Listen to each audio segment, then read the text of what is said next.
পাঠ করছি অনুভবে তুমি লেখনীতে লিজা মনি পর্ব সংখ্যা ৫।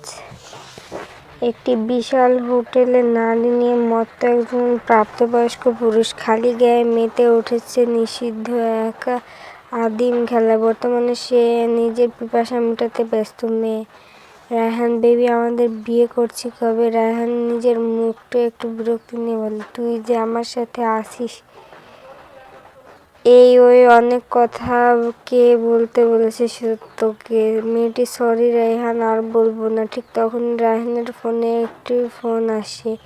রায়হান, কে সে? ফোন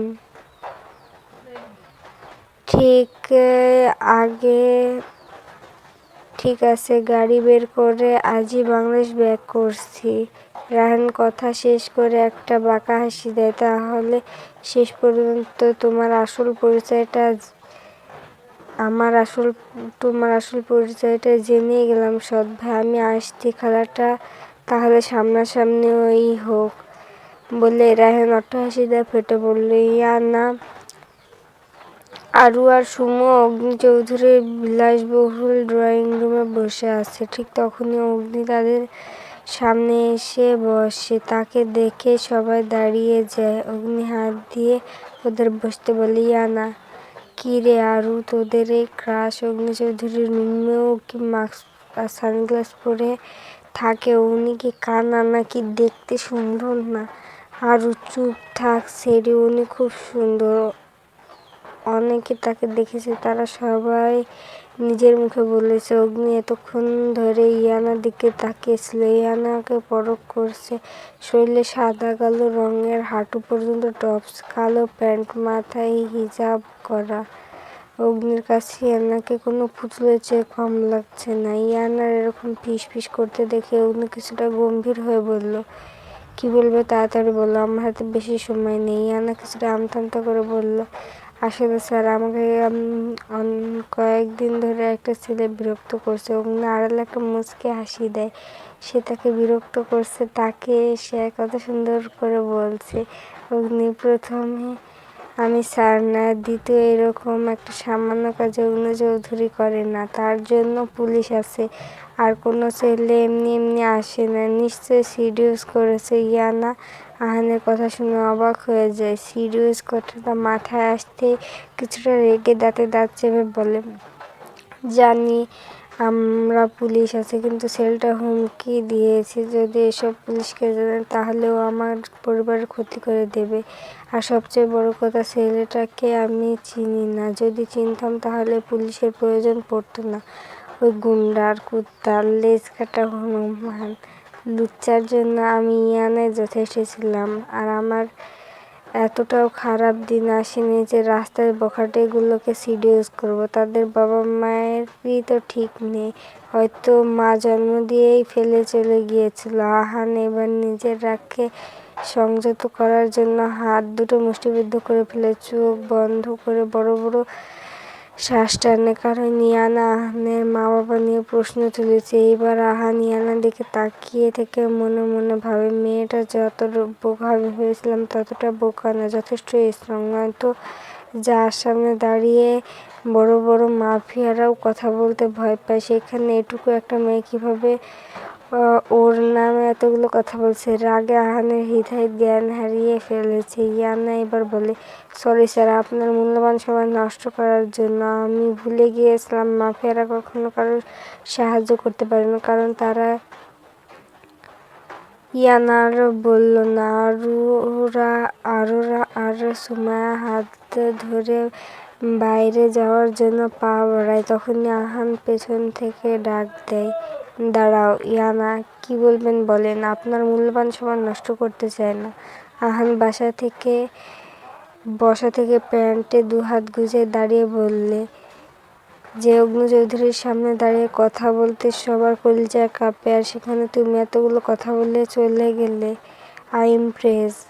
ইয়ানা, সরি মিস্টার অগ্নি চৌধুরী, আমার জানামতে আমি তো আপনাকে কিছু বলিনি। যা বলার ওই গুন্ডাকে বলেছি। তাতে আপনি একটু রিঅ্যাক্ট করছেন কেন? আহান ইয়ানার কথা শুনে থতমত খেয়ে যায়। ইয়ানা কোনো কথা বাড়ায়নি, ওইখান থেকে প্রস্থান করে। ঠিক তখনই তাদের সাথে অনাকাঙ্ক্ষিত একজনের সাথে দেখা হয়। সুমু, রায়ান, আপনি এখানে?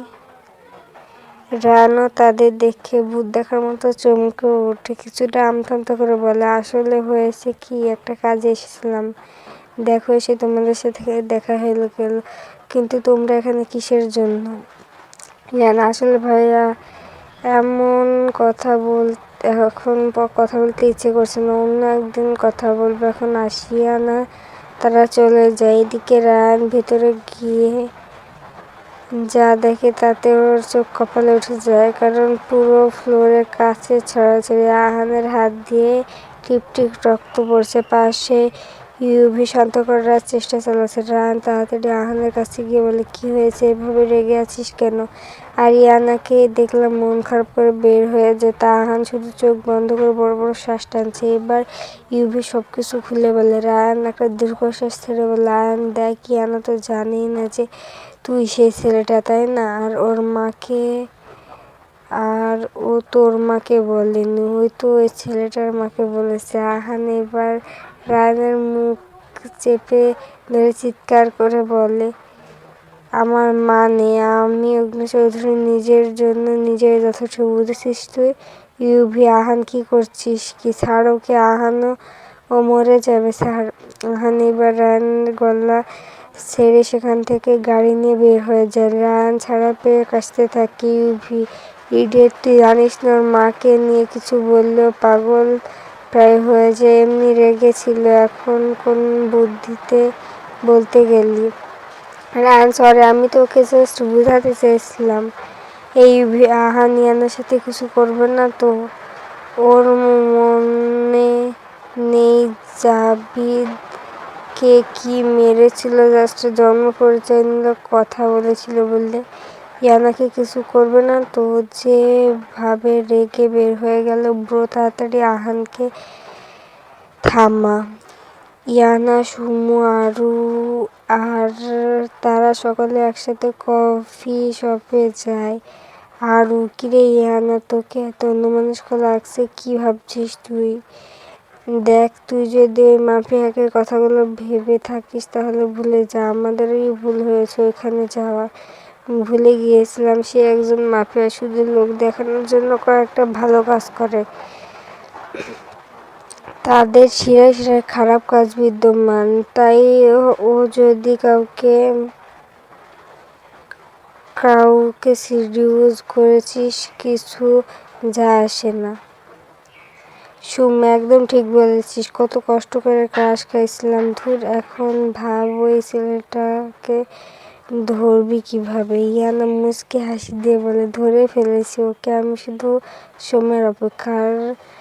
আরু আর সুম আশ্চর্য হয়ে বলে, কি বললি, ধরে ফেলেছিস মানে? কি কে সে আর কোথায় তাকে কিভাবে বুঝলি? ইয়ানা এবার বসা থেকে উঠে বুকে দুহাত গুজে মুচকি হাসি দিয়ে বলে, কে কোথায় কিভাবে দেখেছি সেটা না হয় পরে জানিস, আগে আমি শিওর হই, আজ হবে আসল খেলা। এখন চল বাড়ি ফেরা যাক, দেরিতে গেলেও আবার আম্মু বকাবকি করবে, তাছাড়া সামনের মাসে আব্বু বাড়ি ফিরছে। সুমু, হুম, চল, তবে নিজের খেয়াল রাখিস। ইয়ানা, ওকে ভিতরে চিন্তা করিস না। তারপর তারা যার যার বাড়ি চলে যায়। রায়ান আর ইউভি আহানকে খুঁজে চলেছে, কিন্তু আহানকে কোনো খোঁজ নেই। ইউভি, ব্রো, ইয়ানাকে কিছু করবে না তো? রায়ান, আমার মনে হয় না কিছু করবে, কারণ মুখে যতই বলুক ও কিন্তু ইয়ানাকে ভালোবাসি। ইউভি, হুম, তাই যেন হয়, ওর জীবনটা যাতে একটু আলোর সন্ধান পায়। এখন লাস্ট বারের মতো আর একটা ফোন দেওয়া যাক। এবার ফোন দিতেই রিসিভ হয়। ইউভি, হ্যালো আহান, কোথায় তুই? আর ফোন ধরছিস না কেন? আহান, বাড়িতে আসছি আমি, এই বলে ফোন কেটে দেয়। রায়ান, যাক বাবা, কেটে দিল, কিছু বলতেই দিল না। রাত ফুরিয়ে গভীর আঁধার নেমে আসে, কিন্তু একজনের চোখে ঘুম নেই। সে খোলা ছাদে বসে ড্রিঙ্কস করতে ব্যস্ত, হয়তো কোনো এক কালো অতীতের ভোলার জন্য ব্যস্ত হয়ে পড়েছে। কিন্তু কি সেই কালো অতীত? রায়ান, আহান প্লিজ ভাই স্টপ। জানিস তুই অতিরিক্ত ড্রিঙ্কস করলে মাথা ব্যথা শুরু হয়, আর সহ্য করতে পারিস না। আর খাওয়ার প্রয়োজন নেই, এখন রুমে চল। কিন্তু আহানের কোনো রেসপন্স নেই। সে চেয়ারে হেলান দিয়ে মাথার ওপর হাত রেখে বসে আছে। রায়ান এবার একটু ঘাবড়ে গিয়ে আহানের শরীর ধরে ঝাঁকুনি দেয়। ঝাঁকুনির ফলে সে এক সাইড দিকে হেলে পড়ে। রায়ান, আহান কি হয়েছে তোর? আহান, আহান, আহান এমন কয়েকবার ডাকার পর আহানের রেসপন্স নেই। রায়ান, ওহ নো, ও তো সেন্সলেস হয়ে পড়েছে। রায়ান এবার ইউভিকে ডাক দেয়। ইউভি ওয়াশরুমে ফ্রেশ হতে গিয়েছিল। রায়ানের চিৎকার শুনে তাড়াতাড়ি করে ওয়াশরুম থেকে বের হয়ে আসে। ইউভি, কি হয়েছে ব্রো? এভাবে চিৎকার করছিস কেন? রায়ান রেসপন্স, সেন্সলেস হয়ে গেছে আবার। ওকে ধর, রুমে নিতে হবে। ইউভি, ধর। জানে অতিরিক্ত মানসিক চাপ নিলে ওর মাথা ব্যথা শুরু হয়, নিজেকে ঠিক রাখতে পারে না, তার ওপর আবার ড্রিঙ্কস করেছে, সেন্সলেস তো হবেই। রায়ান আর ইউভি মিলে আহানকে রুমে নিয়ে আসে। হঠাৎ আহানের হাতের দিকে নজর দেয়, দেখে হাত কেটে গিয়ে রক্ত শুকিয়ে আছে। মনে হচ্ছে কোনো কাচের বস্তু দ্বারা আঘাতপ্রাপ্ত হয়েছে। আর এইটা যে সে নিজেকে করেছে। এতক্ষণে রাহান আর ইউভি বুঝে গেছে। ইউভি, মিসেস আঞ্জলিকে ফোন কর। কিছুক্ষণ পর তাদের পার্সোনাল ডাক্তার মিসেস আঞ্জলি এসে রায়ানের হাতে ড্রেসিং করে দেয়। আঞ্জল, চিন্তা করার কারণ নেই, হাতটা কাটা জায়গায় ড্রেসিং করে দিয়েছি। হাতে কাটাটা একটু গভীর, বাট এটা আর ওর জন্য নতুন নয়। আর অতিরিক্ত মানসিক চাপ আর দুর্বলতার কারণে সেন্সলেস হয়ে পড়েছে। আমি স্যালাইন দিয়ে দিচ্ছি, সকালে ঠিক হয়ে যাবে। রায়ান মিসেস আঞ্জলিকে নিয়ে বাড়ি দিয়ে আসে। ইয়ানা বাড়িতে ফ্রেশ হয়ে ঘুমিয়ে পড়ে, কারণ রাতে তার অনেক বড় একটা মিশন আছে। সে আগন্তুকের জন্য অপেক্ষা করছে। সন্ধ্যা থেকে রাত হলো, রাত থেকে গভীর রাত, কিন্তু সে আগন্তুকের আসার নাম নেই।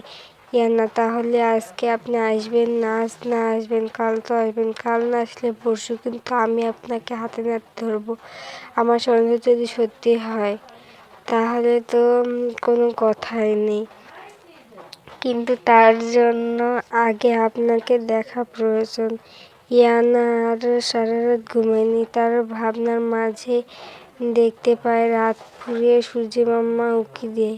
ইয়ানা ফ্রেশ হয়ে নিচে নামে, দেখে তার দিকে সেলিনা হাঁ করে তাকিয়ে আছে। ইয়ানা কপাল কুঁচকে মায়ের দিকে তাকিয়ে জিজ্ঞেস করে, কি হয়েছে আম্মু, এভাবে তাকিয়ে আছো কেন? আমাকে খারাপ দেখাচ্ছে? ইয়ানা ভেবেছে সারা রাত সজাগ থাকার কারণে হয়তো অন্যরকম লাগছে। সেলিনা হোসেন ইয়ানার কাছে এসে চিন্তিত হয়ে কপালে গায়ে হাত দিয়ে বললেন, তুই ঠিক আছিস শিনু? কিছু হয়নি তো তোর?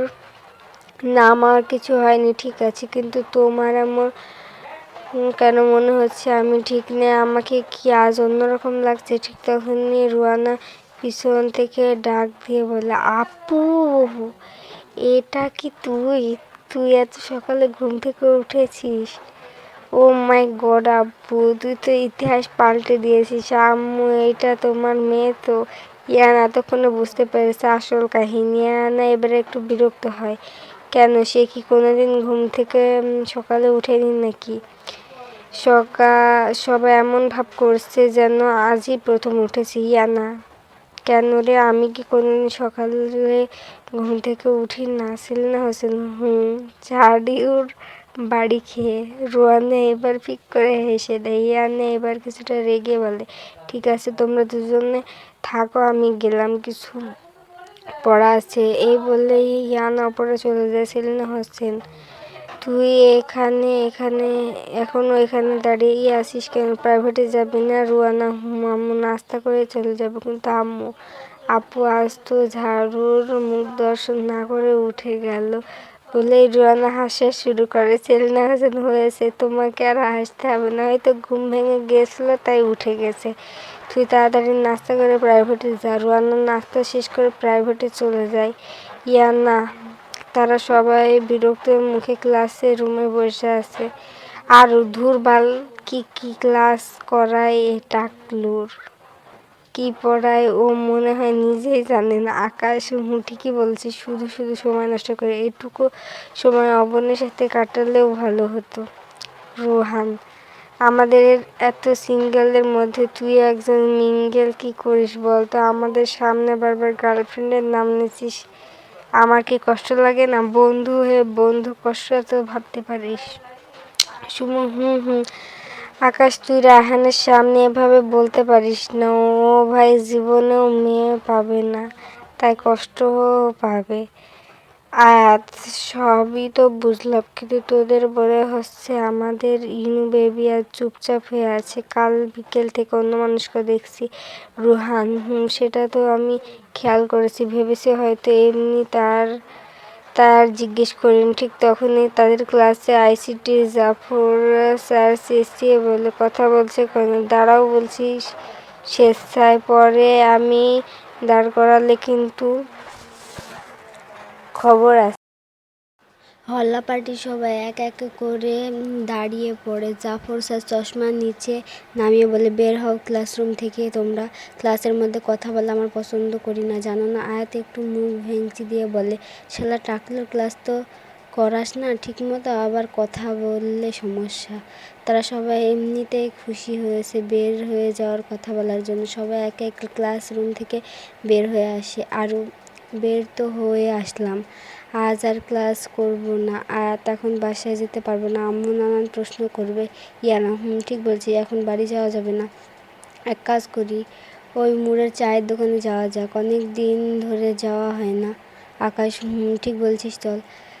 তারা সবাই চায়ের দোকানে যায়। রেনু কাকু, কেমন আছো? আরে তোমরা অনেক দিন পরে আসলে। রোহান, আসলে কাকু ব্যস্ত থাকি ইদানিং, তাই আসা হয় না। কাকি কেমন আছে? রেনু, আলহামদুলিল্লাহ, তোমাদের দয়ায় ভালো আছে। এখন চা দাও, আমাদের পছন্দের চায়ের কথা মনে আসছে নিশ্চয়। রেনু কাকু, হ্যাঁ বাবা, আমার মনে আছে। তোমরা বউ, আমি এখনই দিতাছি। চাওয়ালা সবাইকে চা দেয়। রোহান, চাচা, তোমার হাতে চা খেলে মনে হয় বউ আমাকে ভালোবেসে চাওয়া বানিয়ে দিয়েছে। সুমু রোহানের পিঠে থাপ্পড় মানে দাঁতে দাঁত চেপে বলে, কোন জায়গায় কোন কথা বলতে এইটুকু তুই জানিস না? উনি আমাদের মুরব্বি, কী ভাববে বলতো? রোহান, চুপ থাক বাদর, বউ ছাড়া কষ্ট তুই বুঝবি। সুমু, বাদর নাম বাদরিনী হবে, মেল ফিমেল ঠিক রাখিস অন্তত। আর আমার না অনেকগুলো জামাই আছে যে তোর কষ্ট বুঝবো না। ঠিক তখনই তাদের সামনে একটা গাড়ি এসে থামে। গাড়িটি দেখে একজনের অন্তরাপা কেঁপে ওঠে, কারণ গাড়িটির মালিক তারা অবগত। গাড়ি থেকে নেমে আসে একজন সুদর্শন পুরুষ, যার রন্ধে শরীরে রয়েছে অন্ধকারের ছোঁয়া। ইয়ানা, রাইহান এখানে কেন? আরও কবে দেশে আসলো? ওর না আরও কয়েকদিন পরে আসার কথা, তাহলে এখন এখানে কি করছে? রায়হান গাড়ি থেকে নেমে তাদের সামনে গিয়ে দাঁড়ায়। রায়হান, সারপ্রাইজ বেবি, ভেবেছিলাম কয়েকদিন পর আসবো, কিন্তু তোমাকে না দেখে থাকতে পারলাম না। ইয়ানা রায়হানকে কিছু না বলে হল্লা পার্টির সকলের উদ্দেশ্যে বলে, চল এখান থেকে, মনে হয় এখানে থাকার কোনো দরকার আছে। রাস্তায় যে কারোর সাথে কথা বলা ঠিক না, আর এসব গুন্ডা মাস্তান থেকে দূরে থাকাই ভালো। ইয়ানা এখান থেকে প্রস্থান করবে, ঠিক তখনই রায়হান পেছন থেকে ওর হাত চেপে রাগী কণ্ঠে বলে, আমার সাথে তোমার থাকতে হবে। রায়হান যা চায় তাই পেয়ে তারপর শান্ত হয়ে, আমার নজর এখন তোমার ওপর পড়েছে সোনা, তাই তোমাকে আমার চাই, সেটা এক রাতের জন্য হলেও, বলে রায়হান এখান থেকে চলে গেল। আর ইয়ানা রায়হানের টাচ করার জায়গা বারবার করে ঘষতে থাকে। রাগে দুঃখে ওর কান্না চলে আসে। হল্লাপাটি সকলে মুখ চিন্তার ছাপ। সুমু, কী করবো এখন আমরা? ও কি বলে গেল সব? এক রাতের জন্য হলেও চাই মানে? ইয়ানা, চিন্তার কোনো কারণ নেই, ও আমার কিছুই করতে পারবে না। হ্যাঁ, তার তো কনফিডেন্স হয়ে কীভাবে বলছিস? তুই ওকে চিনিস, খুব খারাপ একটা ছেলে।